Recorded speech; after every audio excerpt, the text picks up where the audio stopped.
Kesepakatan perdamaian Gaza diteken di hadapan belasan kepala negara termasuk Presiden Prabowo Subianto. Presiden Prabowo menyebut kesepakatan itu sebagai awal yang baik. Akankah kesepakatan perdamaian Gaza ini bisa menjamin perdamaian yang abadi?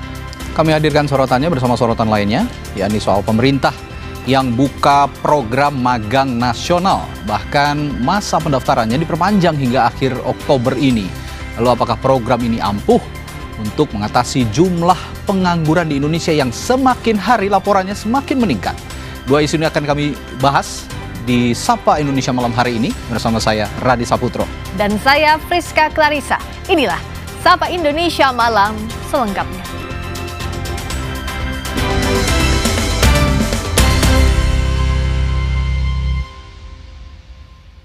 Informasi pertama, Saudara, Presiden Prabowo Subianto tiba di tanah air usai lawatan menghadiri KTT Perdamaian Gaza di Mesir.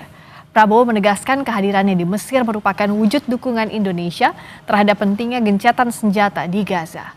Kesepakatan perdamaian Gaza diteken di hadapan belasan kepala negara, termasuk Presiden Prabowo Subianto.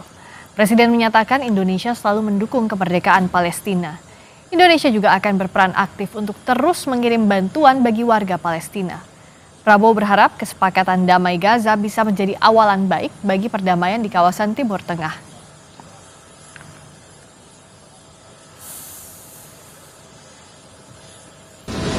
Ya, ini usaha yang besar. Kita berdoa bahwa ini akan sukses. Tapi saya kira ini awalan yang baik.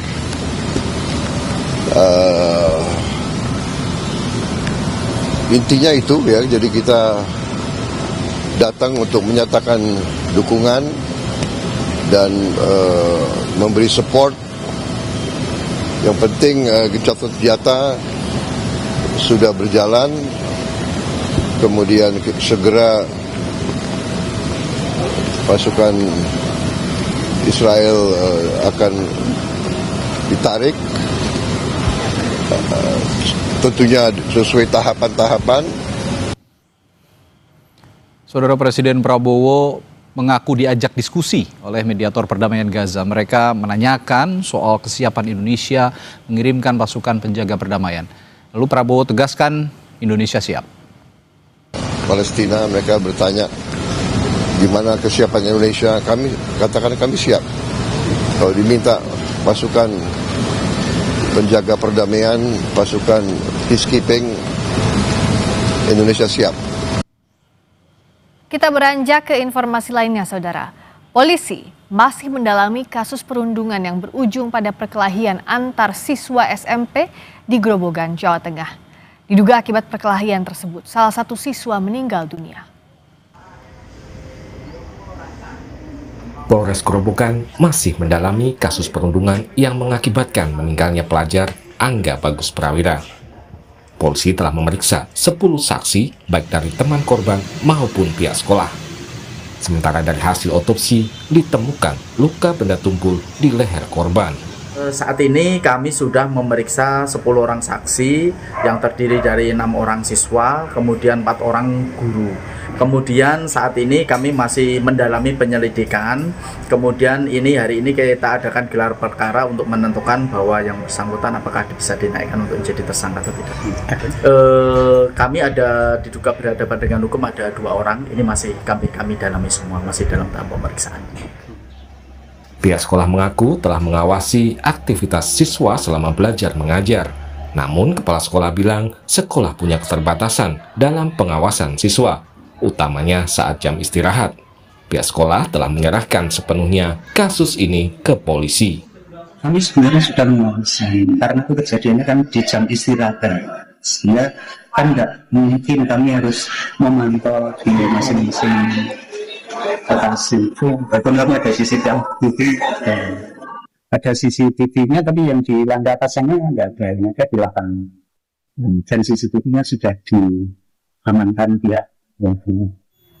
Sementara orang tua korban berharap kasus meninggalnya sang anak diusut tuntas dan pelakunya mendapat hukuman seadil-adilnya. Punya sakit apa itu memang tidak pernah ada. Itu nggak pernah, itu cuma bohong, itu cuma dia mengelak sepertinya dari pihak guru itu. Padahal dari guru BK juga menyatakan itu memang ada perkelahian gitu. Ya, tapi kan intinya dia dibully banyak orang, satu lawan banyak posisinya gitu. Dia udah nggak berani, tetap dikeroyok terus, udah kalah masih dikeroyok. Mohon bantuannya supaya itu dari kasus ini tidak terulang lagi, terus posisinya minta bantuan seadil-adilnya. Mengingat kasus ini melibatkan anak di bawah umur, polisi menyatakan telah melaksanakan proses penegakan hukum sesuai aturan perundangan yang berlaku. Tim Liputan, Kompas TV.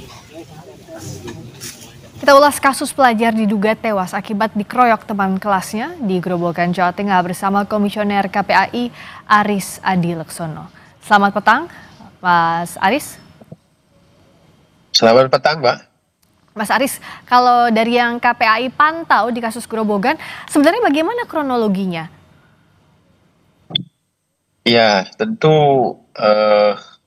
sudah sebagian besar disampaikan oleh pihak kepolisian ya. Dan yang kami terima adalah terjadi perkelahian sampai 2 kali. Itu yang perlu digarisbawahi. Di sini ini menunjukkan bahwa ada lemahnya pengawasan tentunya, dan tentu ada lemahnya deteksi dini ya terkait kemungkinan terjadinya perkelahian, terjadinya kekerasan antar sesama peserta didik begitu. Nah, kalau kemudian pengawasannya, kemudian deteksi dininya itu bisa dilakukan oleh pihak sekolah, maka tentu tidak sampai kemudian terjadi perkelahian yang kedua ya. Kemudian itu berakibat fatal sampai kemudian meninggal salah satu siswa kita atau anak kita begitu. Ya, KPAI jadi melihat yang paling bertanggung jawab adalah pihak sekolah dalam hal ini. Ya, pastinya demikian begitu, karena anak di dalam lingkungan sekolah itu harus mendapatkan perlindungan. Di dalam Undang-Undang Perlindungan Anak disebut gitu. Anak di dalam lingkungan sekolah harus mendapatkan perlindungan dari siapa? Tentu dari pendidik, tenaga kependidikan, dan juga tentu sesama peserta didik. Maka langkah-langkah yang dilakukan oleh kepolisian saya kira sudah tepat. Dan tinggal kemudian bagaimana prosesnya ini bisa cepat sehingga apa yang menjadi harapan keluarga korban, keadilan yang didapatkan itu betul-betul bisa terwujud begitu. Mas Aris, kalau dari yang KPAI dalami, apakah perkelahian ini terjadi di sekitar lingkungan sekolah pada saat waktu sekolah atau seperti apa? Ya, berdasarkan catatan kronologi hasil kami berkoordinasi dengan Dinas Pendidikan dengan Kemendikbud, terjadinya tentu di lingkungan sekolah dan nggak lama begitu kejadian perkelahian ini sehingga berujung fatal ya, seperti itu. Kalau KPAI sudah bicara belum dengan pihak sekolah? Karena kan apalagi perkelahian sampai 2 kali, kok yang nggak ada pihak sekolah yang misalnya bertanya ada apa atau tidak ada informasi seputar perkelahian ini? Ya, tentu itu yang kemudian perlu didalami ya, dalam hal ini pihak polisian pastinya begitu, dan juga kami berkoordinasi dengan Irjen Kemendikbud dan dengan pihak sekolah gitu, agar kemudian ini menjadi perhatian, menjadi evaluasi bagaimana kemudian pentingnya pengawasan dalam konteks memberikan perlindungan agar tidak terjadi kekerasan di satuan pendidikan, dan juga tentu tadi yang kami tekankan ya, bagaimana satuan pendidikan melakukan deteksi dini terkait perilaku-perilaku yang akan akan mengarah kepada terjadinya kekerasan, baik perilaku korban maupun perilaku dari pelaku. Karena sebenarnya kalau mampu mendeteksi kan itu bisa terkendali.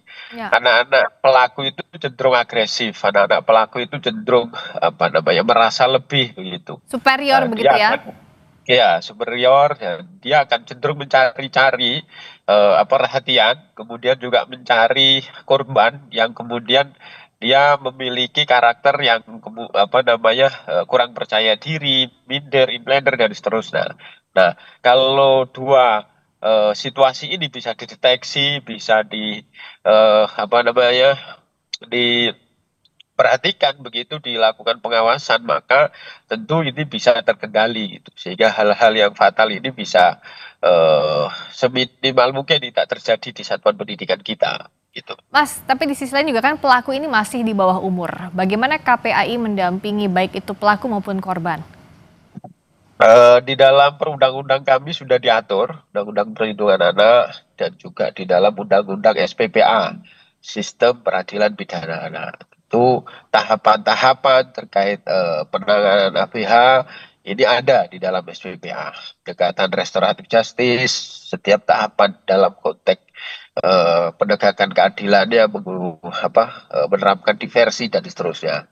Tentu mekanisme yang diatur di undang-undang ini harus kemudian dijunjung, ya kepolisian mengacu kepada itu tentunya, dan pada tahapan-tahapan berikutnya misalkan di pengadilan dan seterusnya. Dan yang paling penting tentu bagaimana hari ini pihak sekolah, pihak pemerintah daerah memberikan perhatian terhadap korban, keluarga korban, mulai dari pendampingan secara psikososial, kemudian pendampingan hukum jika dibutuhkan, bahkan kemudian juga bantuan sosial pastinya, karena kita tahu pasti korban dan keluarganya merasa sangat terpukul begitu. Ya, pasti.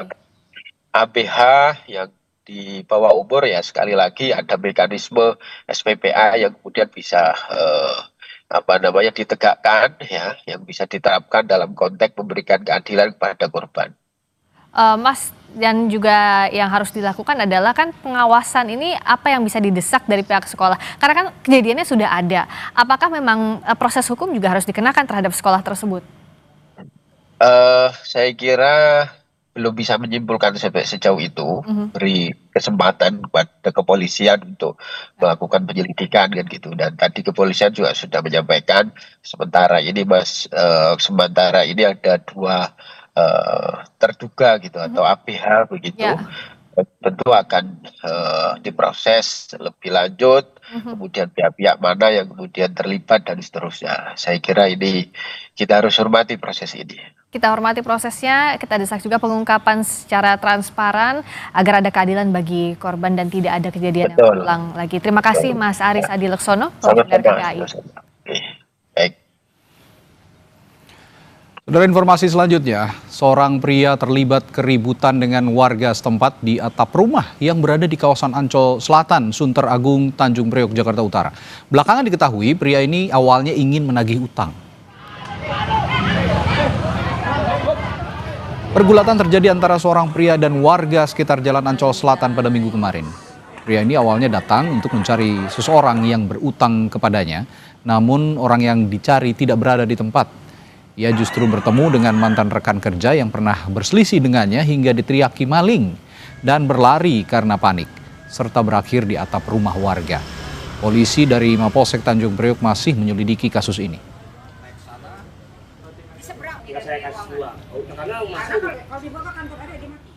Kami segera kembali dengan informasi.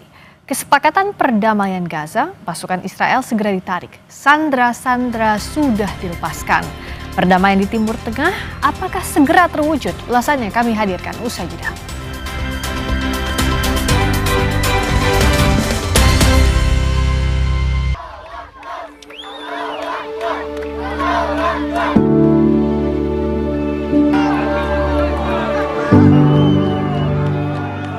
الحمد لله بنستحمل اللحظة هذه من زمان واحنا كل يوم بكرة كل يوم بكرة كل يوم بكرة واحنا بنحمد الله وبنشكره الحمد لله نرجع على بيوتنا وعلى دورنا والحمد لله رب العالمين.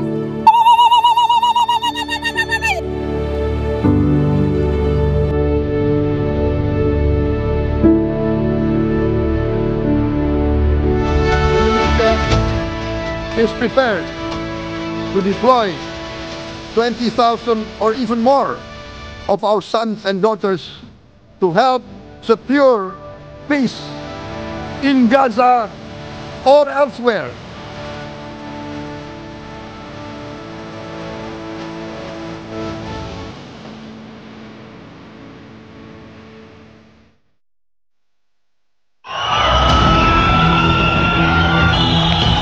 Sorak-sorai menggema dari warga Palestina di tepi barat saat menyambut kembalinya tahanan yang dibebaskan Israel.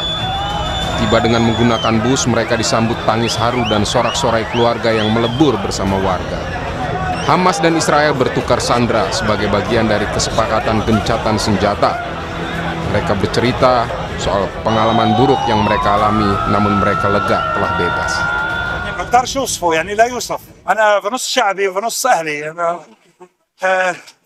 مبسوط كثير ما اقدرش يعني احكي لك انا ببحث عن اهلي ما بعرفش اهلي معهم علمنا وما بعد ما خلوناش نحكي يعني مع اهالينا يعني نبلغهم وين احنا يعني حتى امبارح نقلوا شباب المغرب ما بنعرف وين راحوا فيهم ما راحوا غزه ابعاد هم ضلوا السجن لغوا ترويحتهم ما بنعرف. انا كان وزني 127 كيلو اليوم أنا وزني 68 كيلو. رحلة عذاب لا توصف، جوع وظلم وقهر وعذاب وبهدلة ومسبات وإهانات واللي بدك إياه. Warga Gaza bergembira pasca gencatan senjata. Warga Gaza berkumpul di rumah sakit Nasser saat menyambut tahanan Palestina yang dibebaskan Israel di Khan Yunis di jalur Gaza Selatan Senin waktu setempat. Tahanan Palestina yang dibebaskan menaiki bus yang disambut oleh ribuan warga sebagai bagian dari kesepakatan gencatan senjata yang ditengahi oleh Amerika Serikat. Sebanyak 2.000 tahanan Palestina dibebaskan sebagaimana perjanjian yang dibuat Israel dengan Hamas saat gencatan senjata dilakukan. Kesepakatan ini disambut gembira. Dari anak-anak hingga orang dewasa, mereka bersorak, bersuka cita meluapkan kegembiraan atas kesepakatan damai antara Israel dan Hamas. شعور لا يوصف قد ما بدي اوصف لك مش هعبر لك عن الشعور الجواني. يوم بكره واحنا بنحمد الله وبنشكره، الحمد لله نمشي على بيوتنا وعلى دورنا والحمد لله رب العالمين. Sebagai kesepakatan gencatan senjata, Hamas menyerahkan seluruh sandera Israel yang masih hidup. Sebagai bagian dari kesepakatan gencatan senjata, total 20 sandera dibebaskan dalam 2 tahap. Para sandera dibawa menggunakan kendaraan Palang Merah Internasional meninggalkan jalur Gaza. Di alun-alun Tel Aviv, warga Israel berkumpul menanti para sandera dibebaskan oleh Hamas. Keluarga dan kerabat para sandera bersorak penuh kegembiraan saat militer Israel mengumumkan para sandera sudah diserahkan Hamas ke Palang Merah. Massa menyaksikan langsung proses pemindahan sandera melalui layar besar di alun-alun Tel Aviv. Hamas membebaskan 7 sandera sebagai bagian tahap pertama dari kesepakatan gencatan senjata pada Senin waktu setempat. Israel dan Hamas mencapai kesepakatan damai setelah negosiasi intensif yang dimediasi Amerika Serikat, Qatar dan Turki di Sharm el-Sheikh, Mesir. Hamas bersedia melakukan pertukaran tahanan dengan Israel dengan syarat perdamaian abadi dan penarikan penuh pasukan Israel dari tanah Palestina. Ada 4 poin penting dalam kesepakatan damai tahap 1. Pertama, Hamas dan Israel sepakat akan membebaskan para sandera, termasuk tahanan yang dijatuhi hukuman penjara sejak Perang Gaza pertama kali pecah pada 7 Oktober 2023. Kedua, penarikan pasukan Israel dari zona perang di Gaza. Ketiga, Hamas meminta dalam 5 hari setelah kesepakatan dijalin, setiap harinya ada 400 truk bantuan diizinkan masuk. Kemudian warga Gaza yang mengungsi akibat agresi Israel sesegera mungkin kembali ke daerahnya. Presiden Amerika Serikat Donald Trump meyakini gencatan senjata antara Israel dan Hamas akan berhasil dan bertahan lama. Trump memastikan kota Gaza akan dibangun kembali. I think it'll hold, yeah. I think it'll hold. They're all tired of the fighting. I think you're going to have tremendous success, and Gaza is going to be rebuilt. And you have some very wealthy countries, as you know, over there. And it would take a small fraction of their wealth to do that.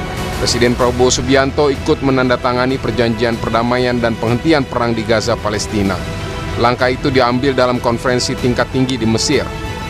September lalu, Presiden Prabowo Subianto menegaskan Indonesia siap menerjunkan puluhan ribu pasukan dan bantuan dana untuk menjaga perdamaian di wilayah konflik, termasuk di Gaza. Indonesia is prepared to deploy 20,000 or even more of our sons and daughters to help secure peace in Gaza or elsewhere. 2 tahun perang berkecamuk di Gaza, Palestina, wajah Gaza kini bak kota mati. Tak ada lagi bangunan layak, yang ada hanyalah gedung-gedung yang rata dengan tanah. Bagi warga Gaza, pemandangan ini menjadi kenyataan getir.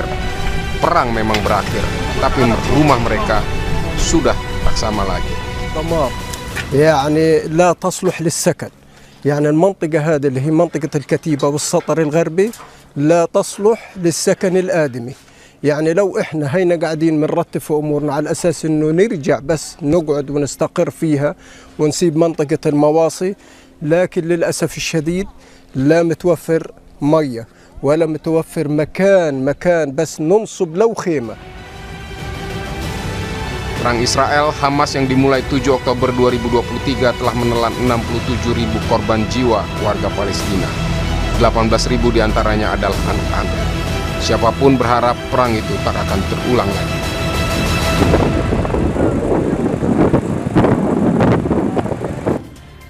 Informasi lainnya di Sapa Indonesia Malam, saudara, sepeda motor gede atau moge milik seorang wanita hilang, dibawa kabur di parkiran sebuah pusat perbelanjaan di Senayan, Jakarta Pusat. Berbekal video rekaman kamera CCTV, polisi berhasil melacak keberadaan moge ini yang seharga 250 juta rupiah dan juga disembunyikan pelaku di parkiran mal di Bekasi, Jawa Barat. Dengan memakai helm, pelaku curanmor ini terekam kamera pengawas CCTV sebelum beraksi membawa kabur motor gede alias moge yang terparkir di pusat perbelanjaan di Senayan, Jakarta. Tak perlu waktu lama, pelaku pun berhasil membawa kabur sepeda motor korban. Berbekal video rekaman CCTV dan informasi yang diterima korban lewat akun media sosial, polisi kemudian mendatangi sebuah mal di kawasan Bekasi, Jawa Barat. Moge disembunyikan pelaku di antara barisan kontainer. Korban pencurian moge pun berterima kasih pada polisi karena motor kesayangannya bisa kembali ditemukan. Di Senayan City hari Minggu sekitar jam 10.30. Berawal dari itu kami melakukan penyelidikan, kami dapat petunjuk dari CCTV.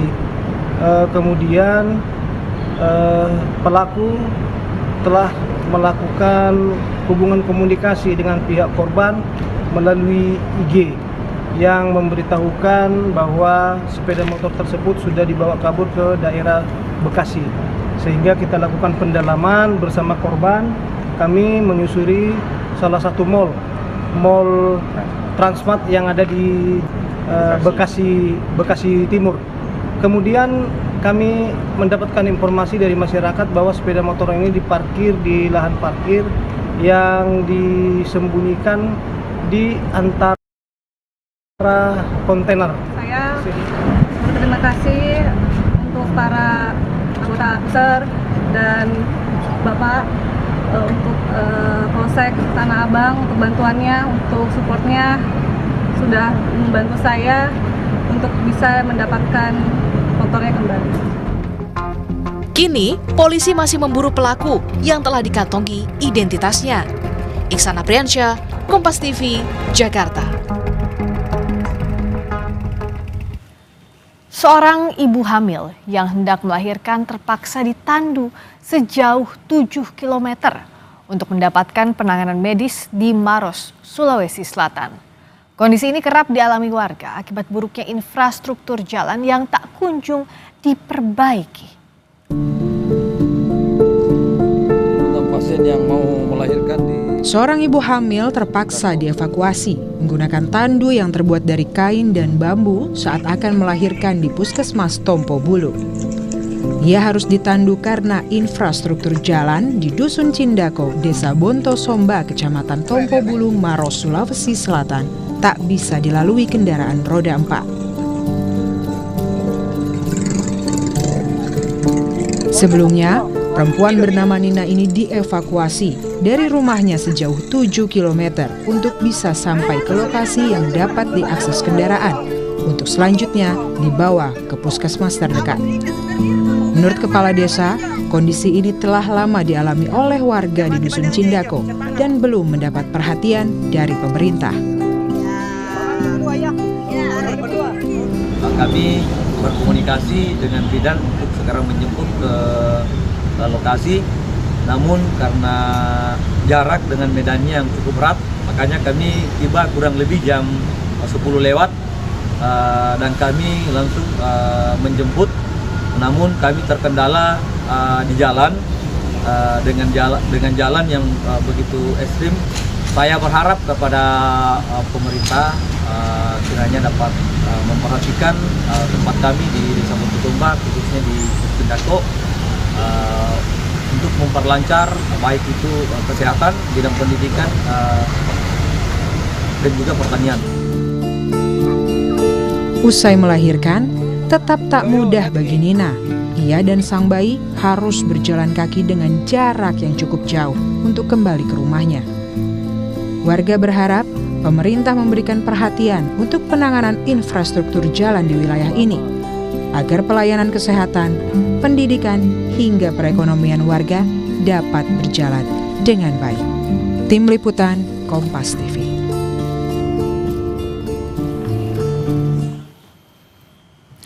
Saudara, kejadian keracunan usai menyantap makan bergizi gratis atau MBG yang menimpa siswa sekolah kembali terjadi di Kabupaten Bandung Barat, Jawa Barat. Kejadian ini menimpa puluhan siswa SMPN 1 Cisarua, Kabupaten Bandung Barat.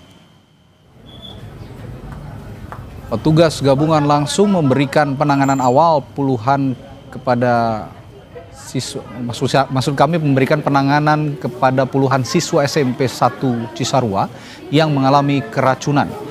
Diduga usai menyantap MBG.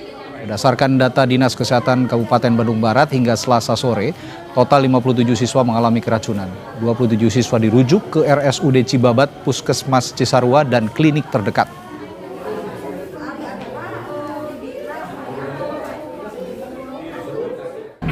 Jumlah dari awal itu kurang dari 100 orang, ya, sebagian besar bahkan sehat, bahkan makan juga habis, banyak yang habis juga, dan tidak ada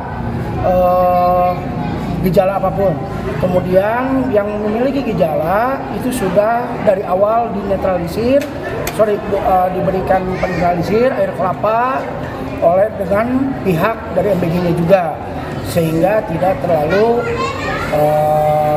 menimbulkan gejala yang fatal. Kondisi siswa SMPN 1 Boyolangu, Kabupaten Tulung Agung, Jawa Timur yang diduga mengalami keracunan usai menyantap MBG dinyatakan membaik. Sebelumnya ada 62 siswa SMPN 1 Boyolangu yang mendapatkan penanganan medis. Pada Selasa siang, 4 siswa masih menjalani perawatan di Puskesmas Boyolangu. Mereka menjalani perawatan medis di ruang terpisah Puskesmas Boyolangu, Tulung Agung. Namun hari ini dikabarkan akan menjalani rawat jalan.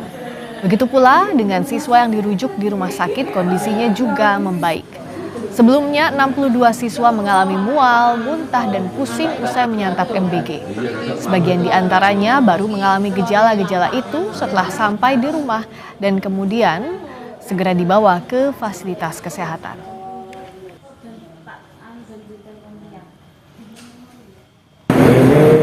Per hari ini alhamdulillah yang dirawat di puskesmas tinggal 4, tapi tadi kata Bu Dokter hari ini insya Allah bisa pulang. Terus yang dirawat di rumah sakit Dr. Karneni juga 4, tapi alhamdulillah juga kondisinya baik, walaupun kemarin sempat ya jumlahnya yang begitu lumayan banyak. Dari pihak puskesmas ini kan ada 62. Di tempat terpisah, petugas Dinas Kesehatan melakukan pemeriksaan di sejumlah dapur SPPG Kota Kediri. Pemeriksaan ini dilakukan untuk menilai langsung kelayakan dapur SPPG untuk mendapatkan sertifikat layak higienis, sanitasi atau SLHS. Dalam penilaian kali ini, petugas memeriksa anggota SPPG yang diwajibkan memiliki sertifikat penjamah makanan hingga uji sampel air dan makanan yang diolah. Hasil pemeriksaan itu akan menentukan layak atau tidaknya SPPG untuk mendapatkan sertifikat SLHS. Dinkes Kota Kediri menargetkan 21 dapur SPPG rampung diperiksa hingga akhir bulan Oktober ini. Nah, dari inspeksi kesehatan lingkungan nanti ada checklistnya kan, terus nanti ada penilaiannya. Kita juga menggandeng Labkesda untuk uji sampel air, sampel makan, dan sampel swab alat makan. Nah, dari hasil ini nanti kita baru bisa menilai apakah memenuhi syarat atau tidak. Kalau dari hasil ini tadi nanti kita memenuhi syarat, maka bisa diterbitkan SLHS-nya, sertifikat layak higienis sanitasi. Sementara itu pengawasan terhadap sejumlah SPPG juga dilakukan petugas kesehatan di Blora, Jawa Tengah. Pengawasan dilakukan secara berkala selama 6 bulan ke depan untuk memastikan standar operasional SPPG. Mulai dari proses pemasakan, pemorsian, tempat pencucian hingga pendistribusian MBG menjadi poin pengecekan SPPG yang dilakukan petugas.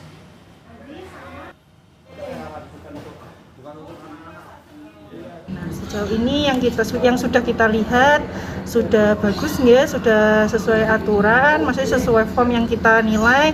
Tapi ada beberapa mungkin yang masih kurang sesuai apa yang diminta seperti itu. Pertama mungkin dari kelengkapan, misal sarana sudah ada tapi mungkin kelengkapannya belum ada, seperti wastafel misal belum ada tata caranya. Pemerintah membuka program magang nasional. Seberapa efektif bisa mengatasi pengangguran di Indonesia? Kami bahas usai jeda di Sapa Indonesia Malam bersama Radisa Putro.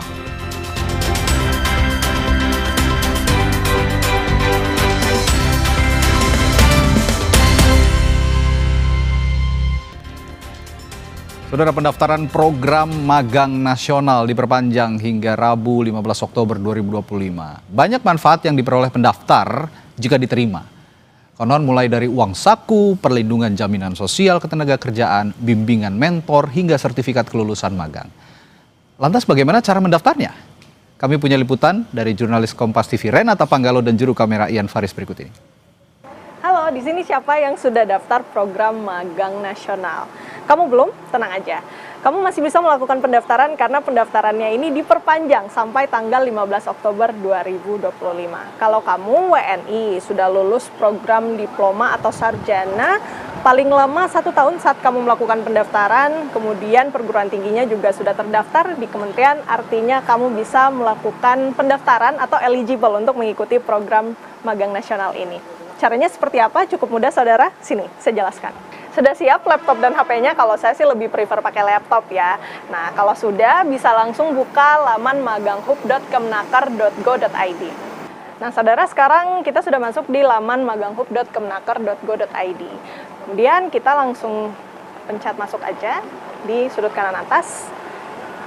Lalu bisa mendaftar atau masuk begitu ya dengan menggunakan akun Siap Kerja. Kalau belum punya, bisa daftar juga terlebih dahulu di akun Siap Kerja ini. Nah, karena saya sudah tidak eligible untuk melakukan program magang nasional ini, saudara, mungkin saya perlihatkan aja ya. Kira-kira ada lamaran apa aja sih? Nah, di sini juga bisa kelihatan nih. Coba kita lihat. Nah, ini cukup banyak ya, saudara, lowongannya, dan tinggal pilih aja nanti setelah masuk, tinggal pilih ada lowongan-lowongan apa, kemudian bisa lengkapi juga dokumen apa yang diperlukan, dan tinggal kirim aja deh lamarannya. Dan yang menariknya lagi nih, kamu juga bisa melakukan pendaftaran ke 3 perusahaan sekaligus, jadi kesempatan untuk keterima di program magang nasional ini juga lebih besar. Kementerian Ketenagakerjaan menargetkan sebanyak 100.000 peserta yang nantinya akan dibagi ke dalam 2 batch. Untuk batch pertama yang sedang terbuka sampai dengan tanggal 15 Oktober, ini targetnya untuk 20.000 peserta. Sementara nanti untuk batch kedua ada 80.000 peserta. Nah, per hari Selasa ini tanggal 14 Oktober 2025, jumlah perusahaan yang sudah ikutan di program magang nasional ini sudah mencapai 1.394 perusahaan. Dan dari sisi pelamar ini sudah ada 121.258 pelamar. Kedepannya pemerintah akan mendorong lebih banyak lagi, baik itu dari perusahaan, kementerian, lembaga, dan juga badan pemerintah untuk lebih banyak, lebih aktif berpartisipasi dalam program magang nasional ini. Renata Panggalo, Ian Faris, Kompas TV, Jakarta. Program Magang Nasional Batch yang pertama ini telah memasuki tahap pendaftaran. Nah, Magang Nasional akan dilaksanakan pada 20 Oktober 2025 hingga 19 April 2026 dengan menyediakan kuota untuk 20.000 peserta. Nah, melalui website Magang Hub Kemenaker hingga Selasa sore untuk program magang nasional batch pertama ini terdapat 1.571 perusahaan yang terdaftar dan ada sebanyak 321.987 jumlah lamaran yang disajikan dan sudah ada 127.061 jumlah pelamar yang mendaftar. Sementara itu untuk jadwal pelaksanaan program magang batch yang pertama ini telah berlangsung sejak 1 Oktober lalu, di mana pada tanggal 7 hingga 15 Oktober 2025 telah berlangsung pendaftaran peserta magang. Dan di tanggal 16 hingga 18 Oktober 2025 proses seleksi dilakukan dan pelaksanaan magang akan berlangsung mulai 20 Oktober 2025 hingga 19 April 2026.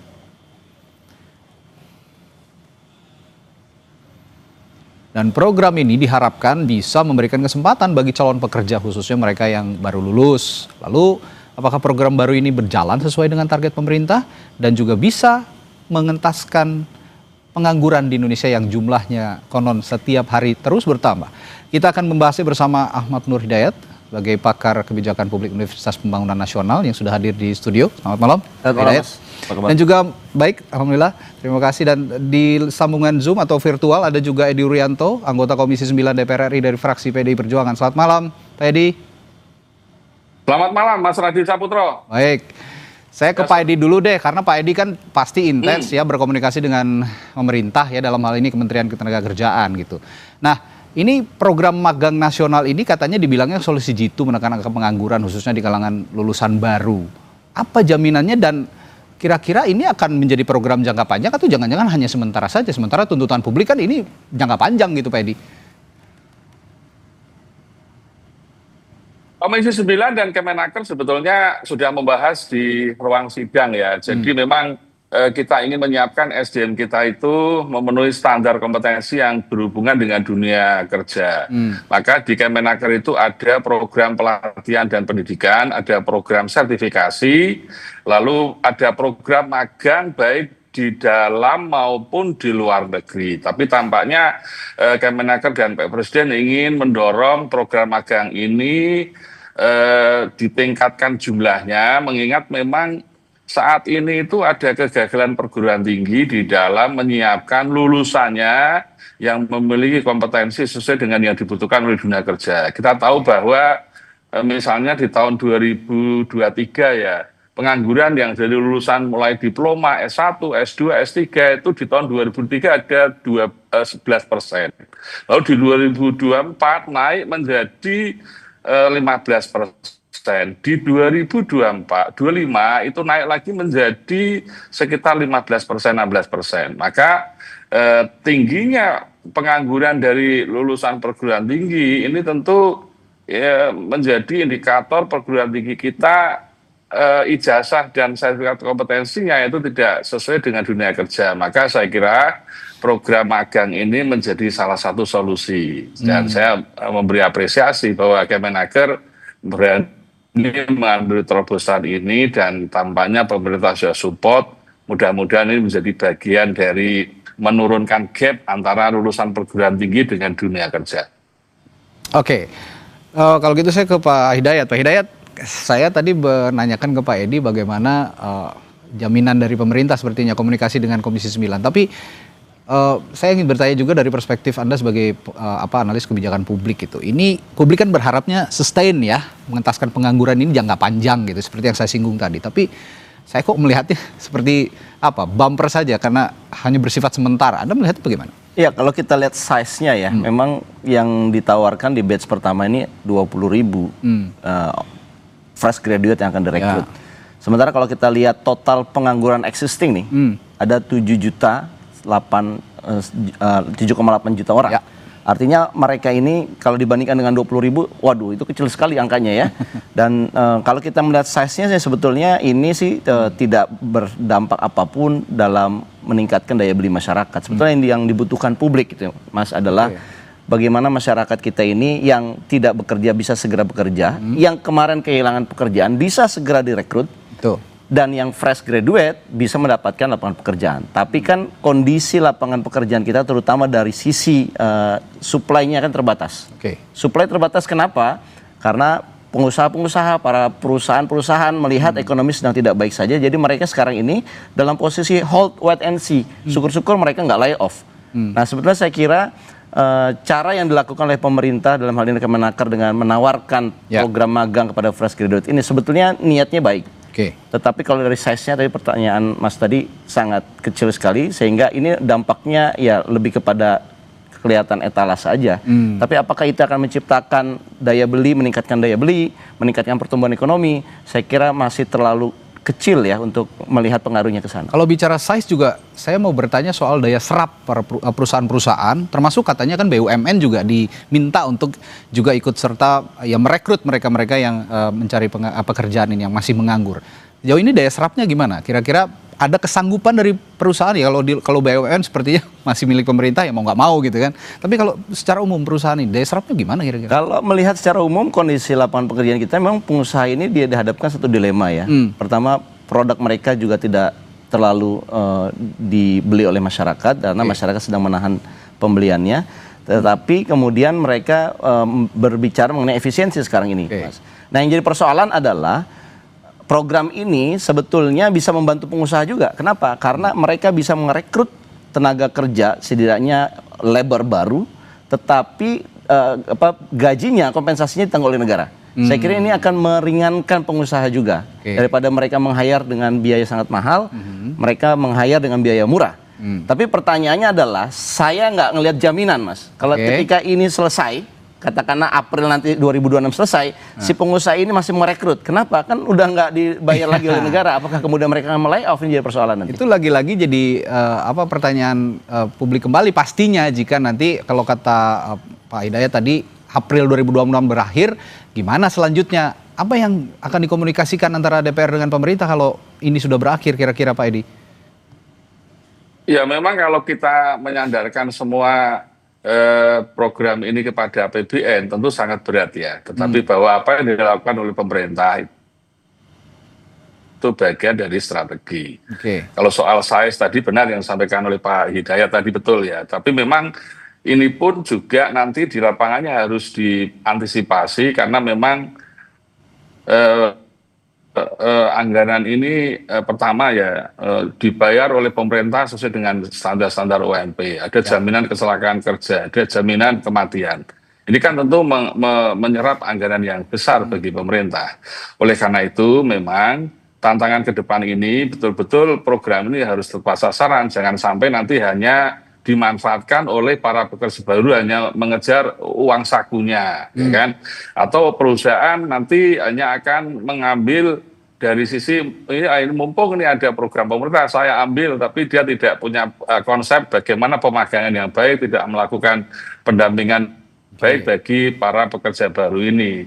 Nah tentu hal-hal seperti ini ke depan pasti akan menjadi masalah itu.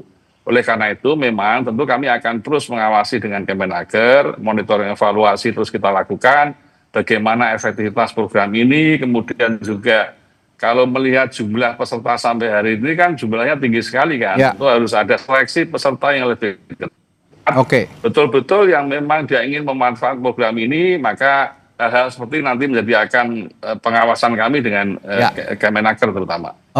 Ini saya selanjutnya juga akan bertanya sebenarnya pengangguran di daerah yang paling banyak kalau ada saya bacakan datanya di provinsi itu TPT tinggi seperti di Jawa Tengah itu sampai 4,33%, lalu juga Nusa Tenggara Timur dan provinsi-provinsi lainnya. Nah, apakah sebaran ini bisa juga memberikan dampak positif bagi angka pengangguran yang justru sangat besar di daerah? Kita akan tanyakan hal ini nanti Pak Edi setelah jeda di Sapa Indonesia Malam sesaat lagi. Tetaplah bersama kami.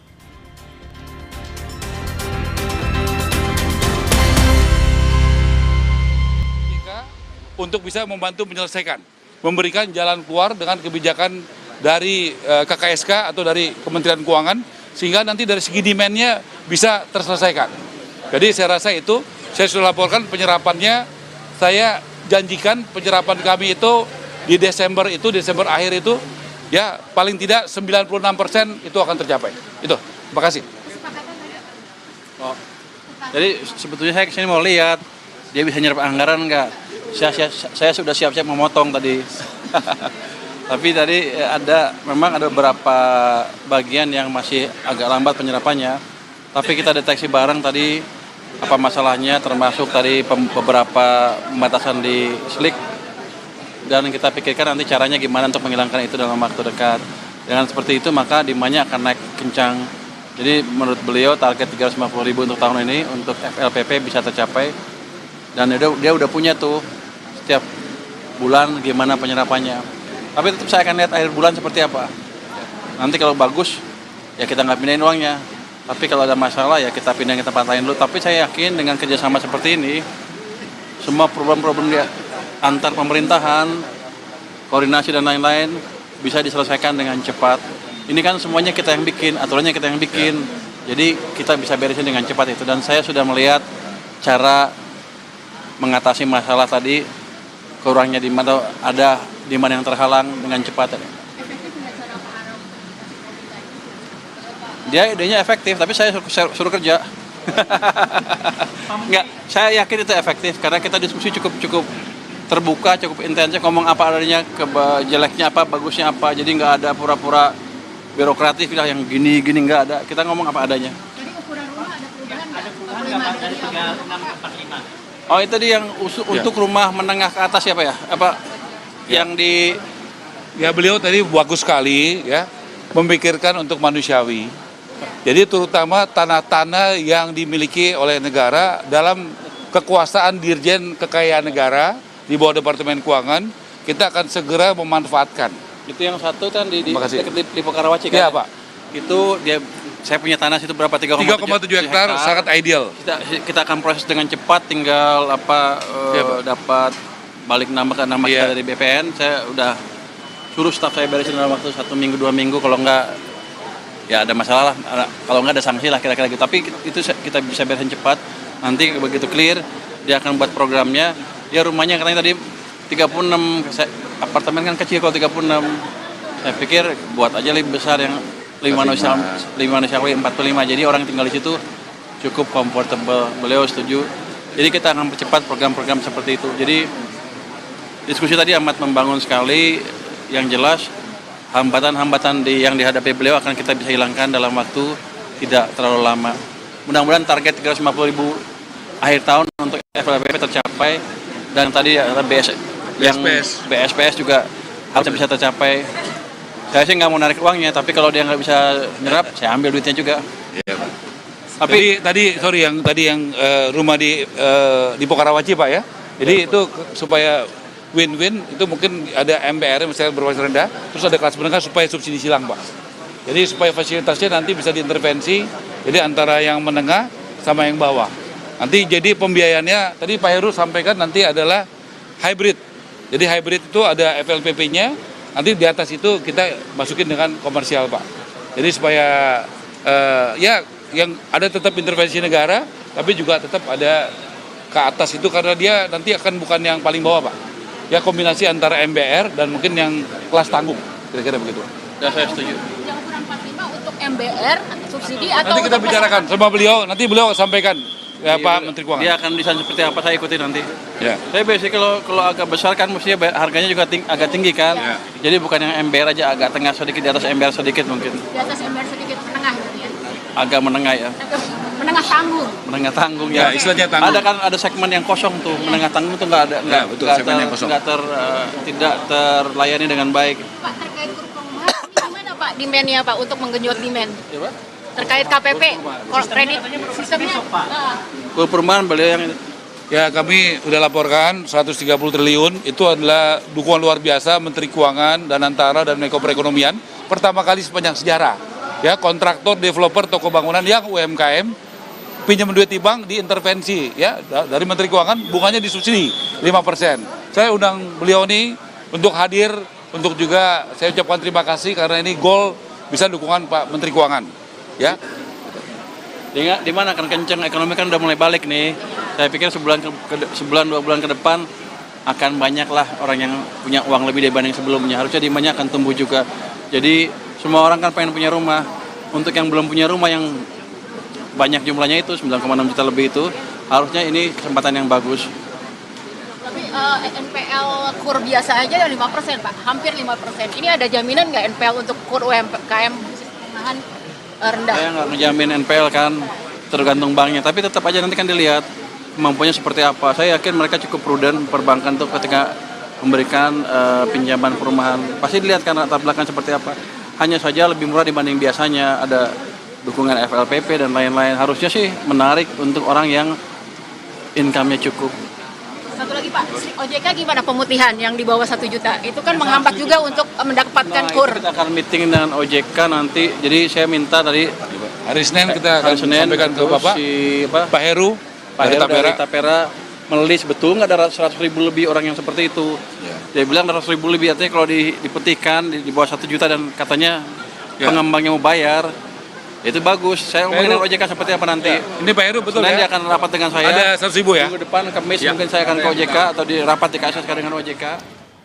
Itu tadi pernyataan bersama antara Menteri Keuangan dan Menteri Perumahan Kawasan Permukiman Marwarar Sirait yang sudah Anda saksikan. Dan belakangan ini memang Menteri Keuangan Purbaya Yudisadewa sedang rajin-rajinnya sepertinya untuk berkunjung ke kementerian untuk memastikan serapan anggaran dan program kementerian ini berjalan dengan baik sehingga alokasi anggaran negara ini bisa dilakukan atau bisa diberikan kepada kementerian, memberikan program-program prioritas dari pemerintahan Prabowo Gibran yang bisa diserap dengan baik dan dijalankan dengan baik. Tadi kalau menyimak pernyataan dari Purbaya dan maupun juga Marwarar Sirait sebagai Menteri PKP, tadi sempat ada menyoroti bahwa klaster-klaster perumahan bersubsidi yang dinilai belum layak, sehingga tadi diminta untuk dibesarkan kembali size-nya gitu kira-kira.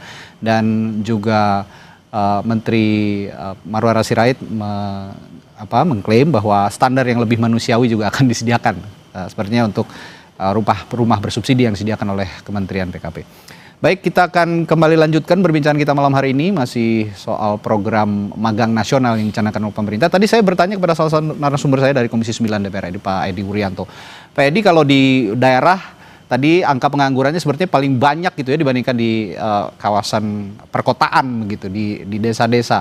Nah, apakah ini juga bisa mencakup mereka-mereka yang saat ini masih dalam taraf pengangguran gitu, menganggur di daerah-daerah yang jumlahnya di kawasan perdesaan lebih besar dibandingkan perkotaan, Pak Edi? Ya, memang program ini seharusnya akan mendukung pertumbuhan ekonomi dan penyerapan tenaga kerja ya. Itu nomor satu. Yang kedua, program ini memang bukan hanya ditujukan pada padat modal, tetapi yang lebih penting justru padat karya. Karena itu, kalau dikaitkan dengan pertumbuhan ekonomi yang merata, maka akan lebih baik kalau program ini diarahkan pada wilayah-wilayah 3T di mana tingkat penganggurannya tinggi dan di situ banyak industri-industri seperti misalnya industri makanan, industri kreatif, industri jasa, pertanian dan lain-lain. Itu kan di daerah-daerah yang memang saat ini tingkat penganggurannya tinggi dan pertumbuhan ekonominya melambat, maka program ini itu bisa disinergikan. Nah, saya khawatir juga kalau kemudian program ini hanya ditujukan untuk yang padat modal ada di kota-kota besar, sama saja juga nanti akan menjadikan pertumbuhan ekonomi tersentral. Tapi daerah-daerah yang 3T, yang jauh, NTT, daerah-daerah yang wilayah timur, itu justru tidak akan menikmati pertumbuhan ekonomi dan penyerapan tenaga kerja. Jadi mari kita juga fair bahwa pemerataan pertumbuhan ekonomi dan penyerapan tenaga kerja itu juga bisa menyebar ke wilayah 3T. Saya kira ini yang menjadi perhatian serius pada program pemagangan. Oke, bicara soal politik kebijakan dan relevansinya dengan program ini, Pak Hidayat, saya kok jadi ring a bell dengan janji pemerintahan ini di awal masa kampanye pada saat Pilpres lalu ya, yang ingin menciptakan 9 juta lapangan kerjaan baru begitu untuk yang ada di Indonesia. Tapi kenyataannya sekarang sepertinya agak kesulitan, agak tergopoh-gopoh untuk menciptakan 9 juta lapangan kerja. Bahkan sekarang akhirnya ujung-ujungnya menyediakan program magang nasional yang sepertinya ya temporary. Bahkan untuk 7 juta saja tidak selamanya bisa dijamin untuk punya pekerjaan yang tetap. Bagaimana ini, Pak? Ya, kalau dilihat dari janjinya pemerintahan ya, ini harusnya Pak Edi tagih nih ke Menteri Ketenagakerjaan. Kalau janjinya adalah 9 juta, let's say dia tidak dikatakan berapa tahun, katakan 5 tahun lah tercapai. Jadi kalau kita bagi 5, 7 juta, bagi 5 itu sekitar 1 jutaan lebih. Ini kan yang program ini yang kemudian didiskusikan, kan hanya 20.000 plus 80.000, sekitar 100.000. Padahal kalau lihat dari target pemerintahan Pak Prabowo ini kan akan sekitar 1 juta ya saya katakan tadi. Jadi ini gapnya masih jauh. Ini angka 1 juta ini ya Mas, ini ada angka tambahan yang akan direkrut, ya akan diciptakan lapangan pekerjaannya. Sementara angka pengangguran yang existing 7,5 juta tadi ini akan ditutupi. Jadi sebenarnya ada tambahan 7,5 ditambah 9, berarti hampir 16 juta lapangan pekerjaan baru yang dijanjikan akan terbentuk. Kan pertanyaannya, bagaimana caranya kalau kita hanya bicara programnya 20.000, 80.000 ya, saya kira ini masih terlalu jauh. Oleh karena itu saya kira Pak Menteri Tenaga Kerjaan kalau mendengarkan dan juga stakeholder DPR saya kira perlu menuntut ya. Langkah apa sih yang brilian yang bisa menciptakan katakanlah 16 juta lapangan pekerjaan baru. Saya kira ini bukan tugas yang sederhana. Ini tidak hanya sekedar Kemenaker, tetapi juga kolaborasi industri, kolaborasi lembaga pendidikan. Ingat loh, program magang ini di Kementerian Pendidikan Tinggi sudah ada juga. Jadi mereka sebelum lulus ada magangnya. Cuma bedanya sekarang magang yang ini adalah gajinya itu diberikan oleh negara, ya sekitar UMK-nya itu selama 6 bulan. Tapi kan mereka statusnya masih magang.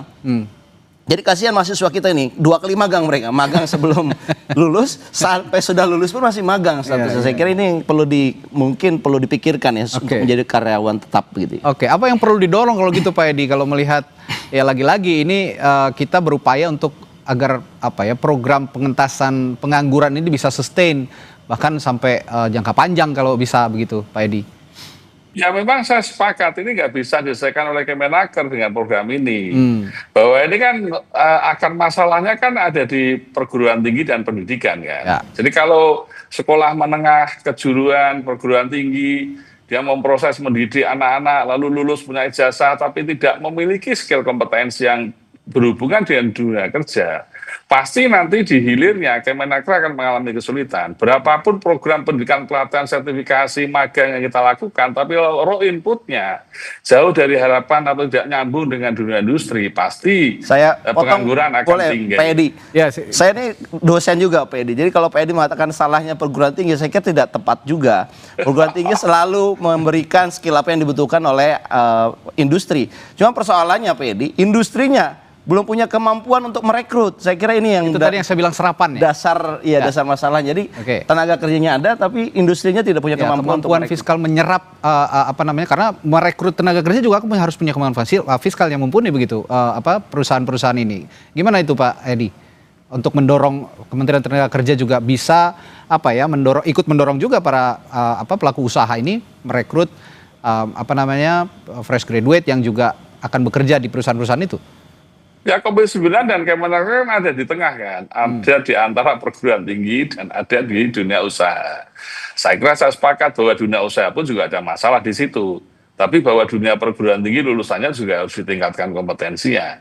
Karena itu yang kami lakukan di tengah adalah meningkatkan peluang untuk bagaimana sertifikasi keahlian, rekognisi, pengakuan, bahkan bukan hanya dalam negeri tapi luar negeri, ini yang kami dorong. Tapi berapapun jumlah yang dimiliki anggarannya Kemenaker, tentu tidak akan mampu memenuhi jumlah pengangguran dan dunia usaha yang sedang seret. Maka karena itu kan saya harus meyakinkan bahwa ini salah satu solusi untuk membridging antara dunia perguruan tinggi dengan dunia kerja. Tapi kalau bicara soal daya serap, kadang-kadang juga perusahaan banyak akalnya nih Pak Hidayat, banyak akalnya untuk bisa merekrut, tapi tidak memperhatikan juga kadang-kadang regulasi yang sudah disiapkan oleh pemerintah. Pertanyaan saya adalah, sejauh ini apakah programnya sudah memiliki payung hukum atau regulasi turunan yang kuat agar nantinya perusahaan ini tidak menyalahgunakan program ini gitu loh kira-kira? Kemungkinan perusahaan menyalahgunakan program ini sangat tinggi Mas. Ya itu dia. Karena pengawasannya kita tahu sendiri.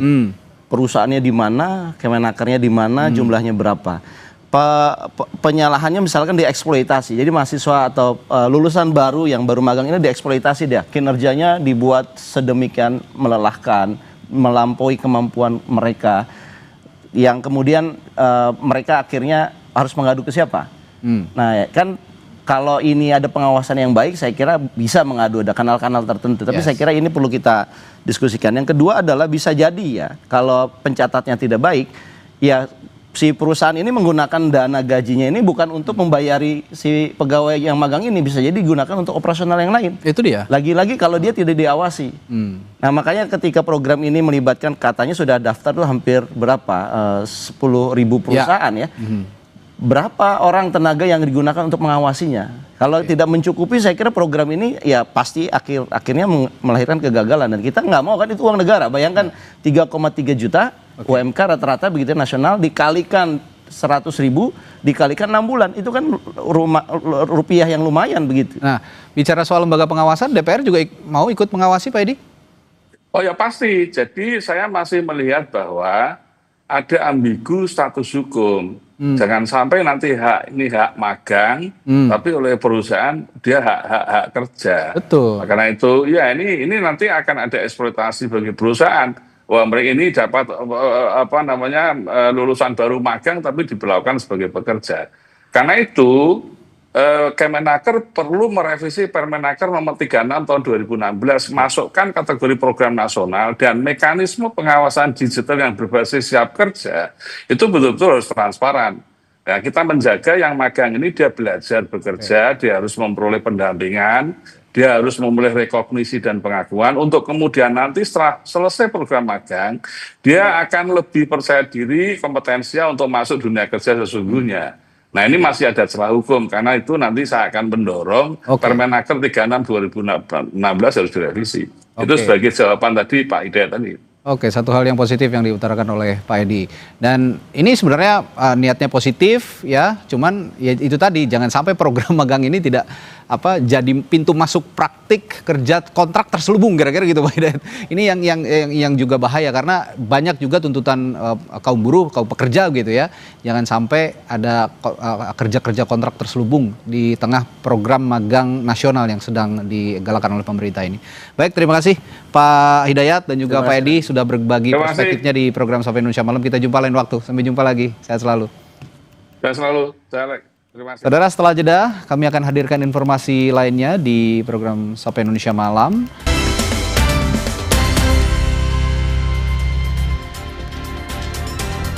Saudara, di penghujung penyelenggaraan World Expo 2025 Osaka, Indonesia memperoleh penghargaan kategori desain pavilion.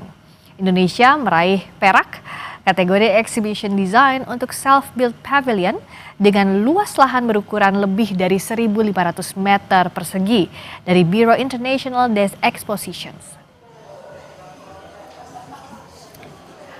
Pavilion Indonesia terinspirasi dari warisan maritim Indonesia dan hadir sebagai mahakarya arsitektur yang menyerupai sebuah kapal megah, melambangkan sejarah bangsa kepulauan dan pelaut, sekaligus pelayanan menuju masa depan.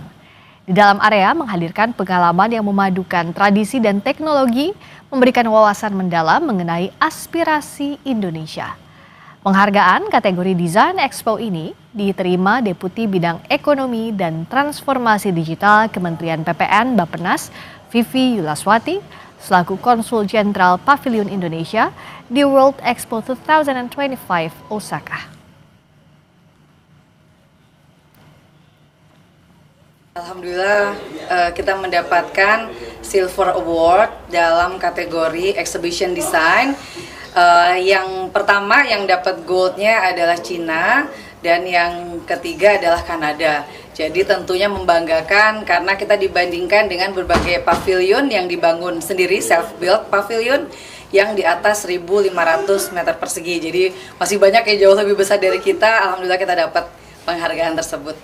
Tentunya perhatian ke Indonesia menjadi semakin besar dan hari ini mungkin bisa dilihat semakin banyak yang berkunjung ke pavilion, ingin tahu lebih jauh dan tentunya harapannya akan datang ke Indonesia ya, tidak hanya untuk berpariwisata tapi juga tentunya berdagang, kemudian berbisnis, berinvestasi. Menteri Keuangan Purbayayudi Sadewa mengumumkan defisit APBN 2025 sebesar 371,5 triliun rupiah atau 1,56% dari PDB per 30 September 2025. Purbaya menekankan kinerja APBN tetap terjaga solid meskipun terjadi defisit. Realisasi defisit ini jauh lebih rendah dari target atau outlook APBN 2025 yang diproyeksikan mencapai 2,78% dari PDB. Sementara itu keseimbangan primer mencapai 18 triliun rupiah per 30 September 2025. Dari sisi pendapatan, Purbaya mengatakan capaiannya telah 65% terhadap outlook. Angka ini lebih rendah jika dibandingkan dengan posisi tahun lalu pada periode yang sama, yakni sebesar 2008,6 triliun rupiah. Purbaya menuturkan belanja pemerintah pusat tumbuh tipis 1,6%, menjadi 1.589,9 triliun rupiah dan transfer ke daerah 74,6 triliun rupiah. Sampai dengan akhir triwulan ketiga 2025, kinerja APBN tetap terjaga dengan defisit 1,56% PDB dan keseimbangan primer yang positif. Pendapatan negara hingga akhir September 2025 tercatat sebesar 1.863,3 triliun rupiah atau telah mencapai 65,0% dari outlook yang ditetapkan. Meskipun lebih rendah dibandingkan periode yang sama tahun lalu secara nominal, tekanan ini terutama bersumber dari penurunan harga komoditas global yang mempengaruhi penerimaan perpajakan, khususnya di sektor migas dan tambang. Momentum pertumbuhan ekonomi tetap terjaga, yang tercermin dari kinerja positif lintas sektor, meningkatnya permintaan, serta kontribusi aktif dari daerah. Ini menjadi landasan kuat bagi optimisme.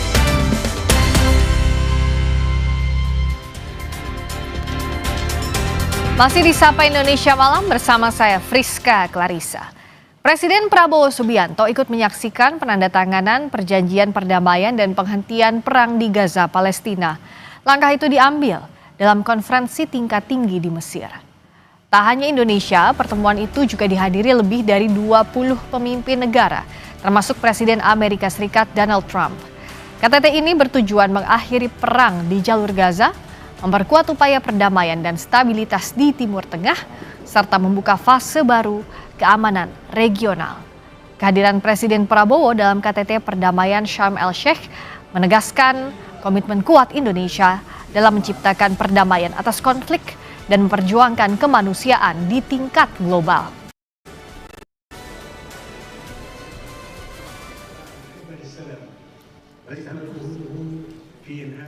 Presiden Prabowo Subianto mengaku diajak diskusi oleh mediator perdamaian Gaza. Mereka menanyakan soal kesiapan Indonesia mengirim pasukan penjaga perdamaian. Prabowo menegaskan Indonesia siap. Palestina mereka bertanya gimana kesiapan Indonesia, kami katakan kami siap. Kalau diminta pasukan penjaga perdamaian, pasukan peacekeeping, Indonesia siap. Dalam konferensi tingkat tinggi membahas perdamaian Gaza di Sharm el-Sheikh, Mesir, Prabowo terlihat bersalaman dengan Presiden Amerika Serikat Donald Trump sebelum KTT dimulai. Dalam keterangan pers, Presiden Trump memuji Presiden Prabowo dengan menyebutnya sebagai sosok luar biasa. KTT dihadiri lebih dari 20 pemimpin dunia, di antaranya Raja Yordania Abdullah II dan Sekjen PBB Antonio Guterres. Also with us is President Prabowo, a very incredible man, of Indonesia.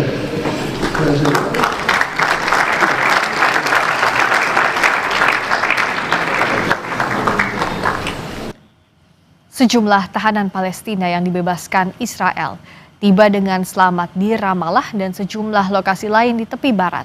Pembebasan ini bagian dari kesepakatan pertukaran tawanan perjanjian gencatan senjata. Suasana meriah dan sorak-sorai menyambut kedatangan para tahanan yang turun dari bus yang membawa mereka. Para tahanan menyatakan kegembiraan karena telah kembali mendapatkan kebebasan mereka.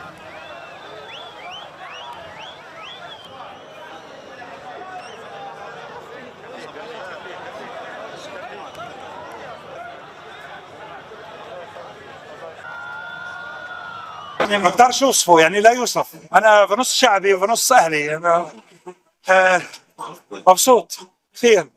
ما اقدرش يعني احكي لك، انا ببحث عن اهلي، بعرفش اهلي معهم علمنا وما بعد، ما خلوناش نحكي يعني مع اهالينا، يعني نبلغهم وين احنا. يعني حتى امبارح نقلوا شباب المغرب ما بنعرف وين راحوا فيهم، ما راحوا غزه ابعاد، هم ضلوا السجن، لغوا ترويحتهم، ما بنعرف. انا كان وزني 127 كيلو، اليوم انا وزني 68 كيلو.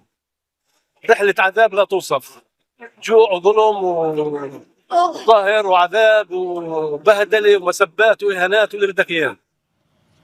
Penghentian perang dan pertukaran tawanan telah berhasil tercipta di Gaza. Lantas bagaimana agar perdamaian di Gaza bisa tercipta secara permanen? Kita akan berbincang dengan pakar hubungan internasional dari Universitas Paramadina, Wahid Ridwan, dan anggota Komisi 1 DPR RI, Dave Laksono. Selamat malam Pak Wahid juga Bung Dave. Selamat malam Mbak Friska. Selamat malam, Assalamualaikum. Selamat malam Mbak Dave. Waalaikumsalam warahmatullahi wabarakatuh. Pak Wahid, kalau kita lihat fase pertama ini kan sedang dilalui pertukaran tahanan. Tapi masih banyak juga catatan, banyak tahanan Palestina misalnya yang belum bersedia dibebaskan oleh Israel. Nah, bagaimana publik bahkan warga dunia bisa mengawasi proses ini? Ya. Oke, yang pertama perlu kita syukuri dan amat membanggakan yang kemarin ditandatangani penghentian perang dan perdamaian di Gaza, dan Presiden kita sangat aktif. Itu sebuah pencapaian yang insya Allah dibanding dengan perdamaian perjanjian yang telah disepakati sebelum-sebelumnya ini akan berbeda Mbak Friska. Jadi insya Allah momentum, environment, dan political will-nya itu insya Allah berbeda. Jadi saya pun berharap bahwa perjanjian perdamaian dan penghentian perang di Gaza ini termasuk di tepi barat akan sangat berhasil.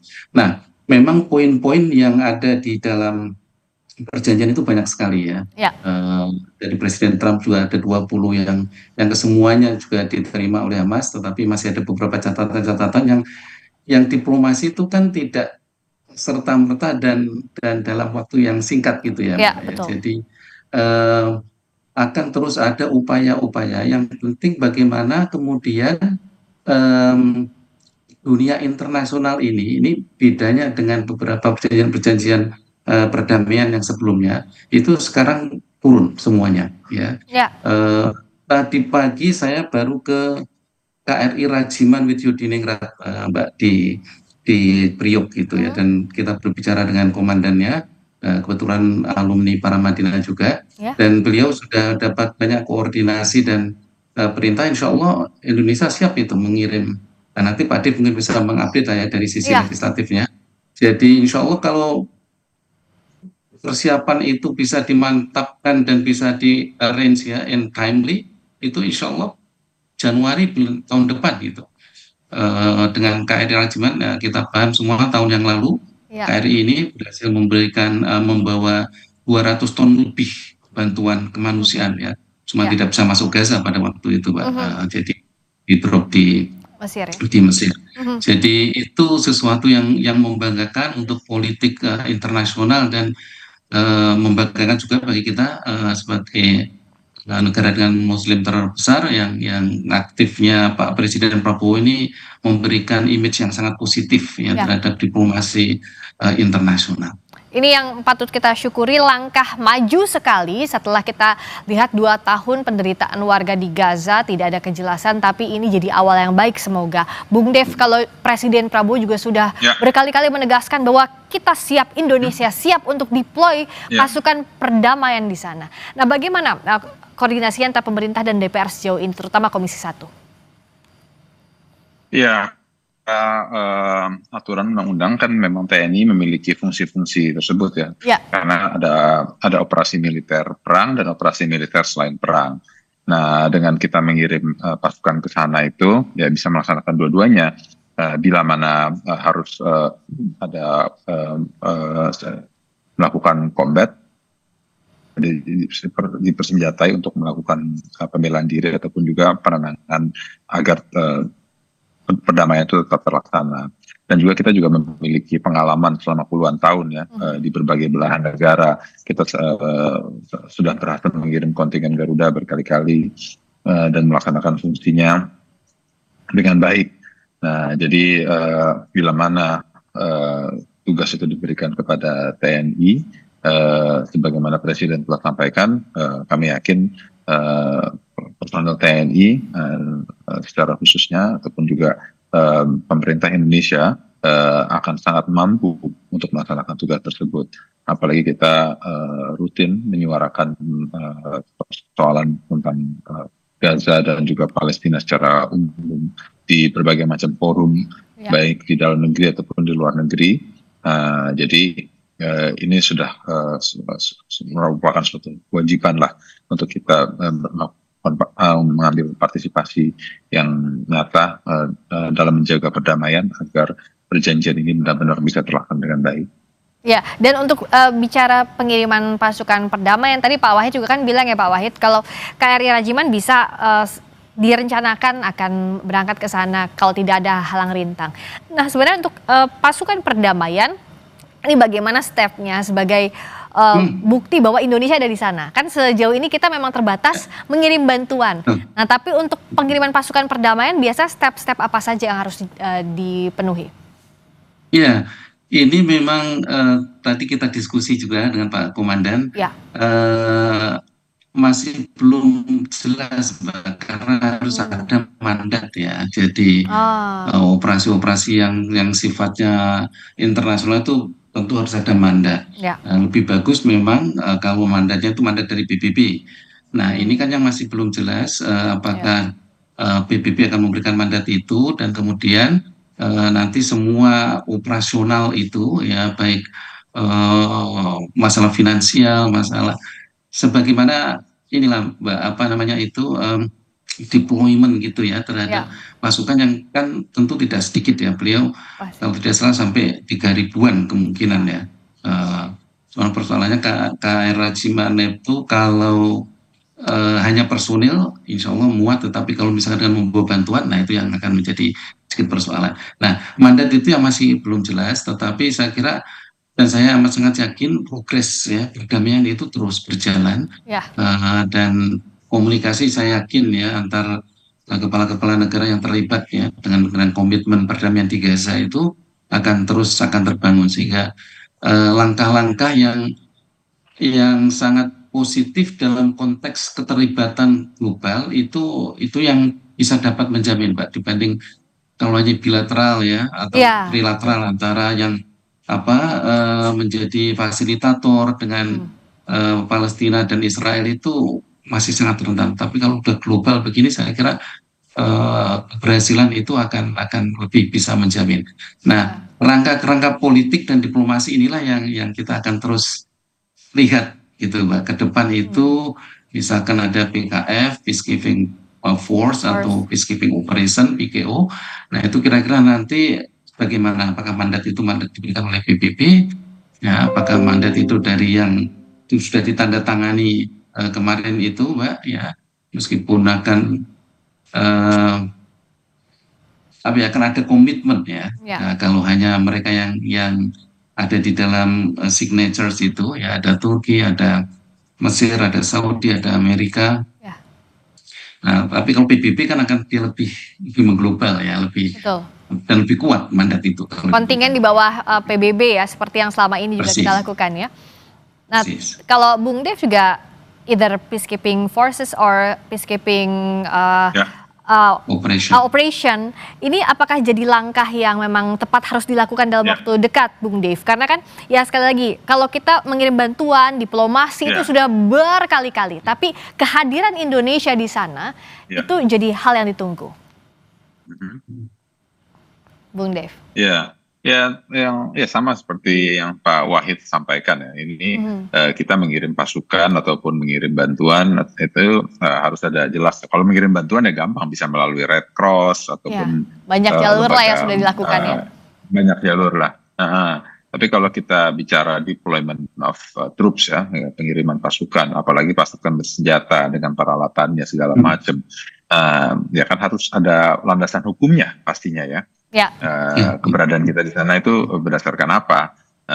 Jadi apakah melalui resolusi PBB kah, atau salah satu butir dari peace agreement ini, menyetujui negara pihak luar untuk mengirim pasukan di sana. Terus juga fungsi kita di sana tuh sebagai apa? Apakah hanya untuk peacekeeping atau bisa juga untuk rebuilding, ya? Karena kita kan prajurit kita juga memiliki kemampuan untuk melakukan perbaikan infrastruktur di sana. Karena kita kan juga dulu pernah punya rumah sakit sebelum dibom oleh pihak Israel. Itu juga bisa menjadi salah satu objektif kita untuk membangun kembali rumah sakit, sekolah, ataupun fasilitas lainnya, sehingga misi TNI nantinya bila ke sana itu juga jelas, dan juga harus ada jaminan juga kepastian keamanan juga, jangan sampai prajurit kita di sana justru akhirnya malah jadi target pemboman gitu, seperti yang terjadi di Beirut, bukan Beirut, di Lebanon ya. Waktu kan ada pasukan kita di Unifil yang sempat juga kena letusan ataupun tembakan dari roket. Nah, ini yang harus kita pastikan bahwa keberadaan prajurit kita, siapapun itu, mereka aman, dan juga tugas fungsinya juga jelas, dan landasan hukumnya pun juga tegas. Nah, yang juga harus dijaga bagaimana komitmen agar perdamaian ini bisa berlangsung langgeng. Karena yang dikhawatirkan pelanggaran komitmen, terutama yang selama ini berlangsung dari pihak Israel, sesaat lagi di Sapa Indonesia Malam.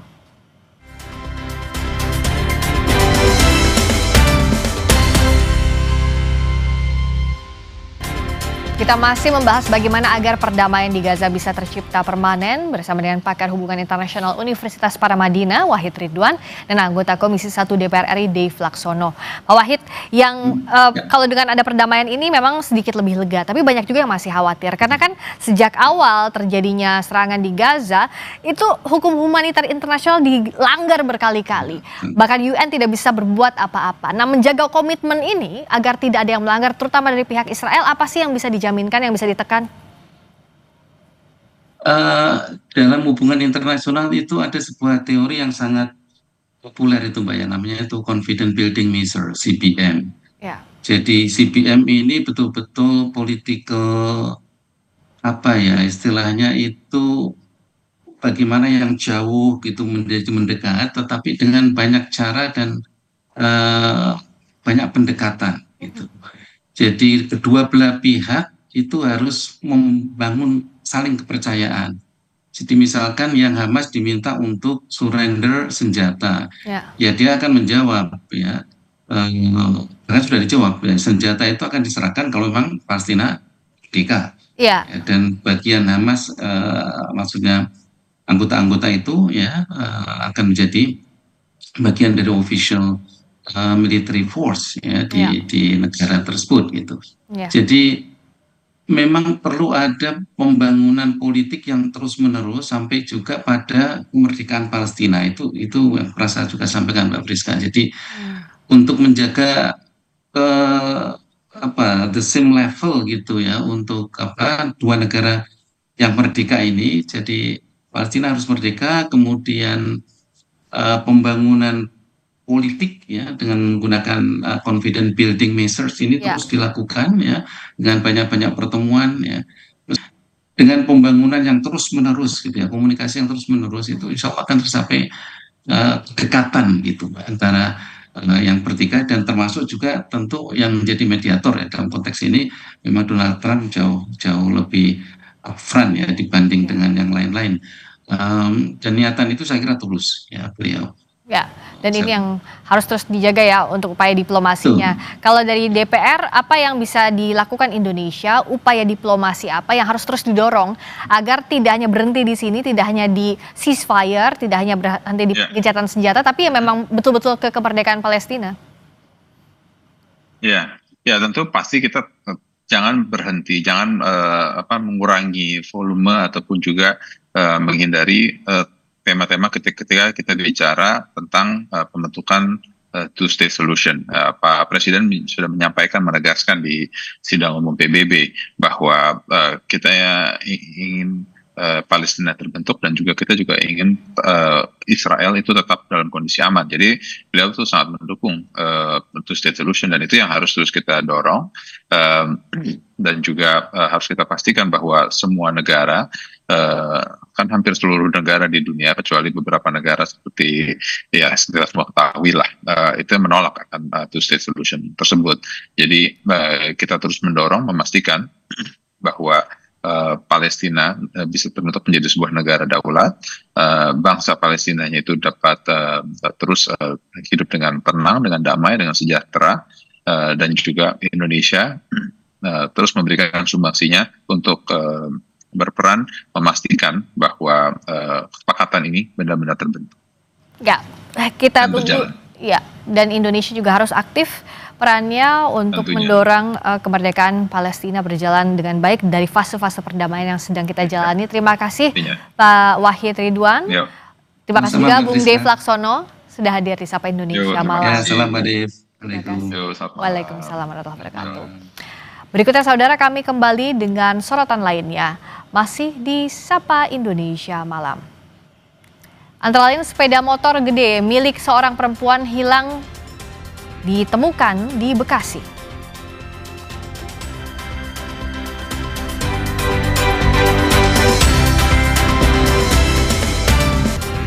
Sepeda motor gede atau moge milik seorang perempuan hilang dibawa kabur di parkiran sebuah pusat perbelanjaan di Senayan, Jakarta Pusat. Berbekal video rekaman kamera CCTV, polisi berhasil melacak keberadaan moge seharga 250 juta rupiah yang disembunyikan pelaku di sebuah parkiran mal di Bekasi, Jawa Barat.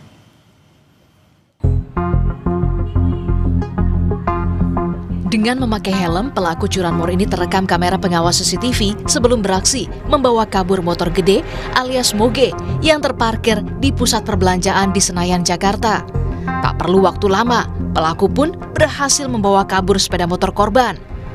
Berbekal video rekaman CCTV dan informasi yang diterima korban lewat akun media sosial, polisi kemudian mendatangi sebuah mal di kawasan Bekasi, Jawa Barat. Moge disembunyikan pelaku di antara barisan kontainer. Korban pencurian moge pun berterima kasih pada polisi karena motor kesayangannya bisa kembali ditemukan. Di Senayan City hari Minggu sekitar jam 10.30. Berawal dari itu kami melakukan penyelidikan, kami dapat petunjuk dari CCTV. Kemudian pelaku telah melakukan hubungan komunikasi dengan pihak korban melalui IG yang memberitahukan bahwa sepeda motor tersebut sudah dibawa kabur ke daerah Bekasi. Sehingga kita lakukan pendalaman bersama korban, kami menyusuri salah satu mall Transmart yang ada di Bekasi Timur. Kemudian kami mendapatkan informasi dari masyarakat bahwa sepeda motor ini diparkir di lahan parkir yang disembunyikan di antara kontainer. Saya berterima kasih untuk para anggota Buser dan Bapak untuk Polsek Tanah Abang untuk bantuannya, untuk supportnya, sudah membantu saya untuk bisa mendapatkan motornya kembali. Kini, polisi masih memburu pelaku yang telah dikantongi identitasnya. Iksan Apriansyah, Kompas TV, Jakarta. Informasi tadi sekaligus mengakhiri Sapa Indonesia malam kali ini. Kami ingatkan Anda agar jangan lupa cukupi kebutuhan air mineral Anda setiap hari dan rasakan kesejukannya. Saya Friska Clarissa. Dan saya Radhi Saputro. Berterima kasih atas 2 jam kebersamaan Anda. Sampai jumpa lagi besok.